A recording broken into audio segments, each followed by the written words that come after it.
நம்ம கல்யாணத்தை பத்தி உங்க வீட்டுல பேசினீங்களா? பேசியாச்சு. என்ன சொன்னாங்க? சம்மதம் சொல்லிட்டாங்க. சம்மதம் சொல்லிட்டாங்கல்ல. எங்க வீட்டுல பேசினேன், மாப்பிள்ளைக்கு கொஞ்சம் பெருசா இருக்குன்னா. என்னதுங்க? தொப்ப. நீங்க நீங்க இதை குறைச்சாதான் அது வெளியில தெரியுமா? எது தெரியும்? நீங்க நல்லா குஞ்சு பாருங்க. குனிஞ்சு வாங்க. அப்படி சொல்லுங்க. குஞ்சு எங்கடா தெரியும்? இதுதான் மறைச்சுக்கிட்டேன். இப்படி எப்படா தெரியும்? ஏங்க உங்களுக்கு ஏத்த மாப்பிள்ளை கொஞ்சம் முன்னாடி திரும்பி காட்டுங்க. எங்க நான் உங்களையே நினைச்சுக்கிட்டு இருக்கேன். நீங்க பக்கத்து வீட்டு பார்வதியை நினைச்சுக்கிட்டு இருக்கீங்களா? உண்மையா? அதெல்லாம் இல்ல. பொய் சொல்லாத. இல்ல, நான் இல்லாதப்ப நீ பார்வதியை தான் வச்சிருக்கிறியா? இல்ல, ஒன்னேதான் வச்சுக்கிறேன். சத்தியம் பண்ணு.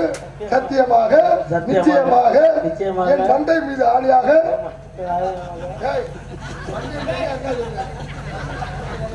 நல்லா சொல்லு. மண்டை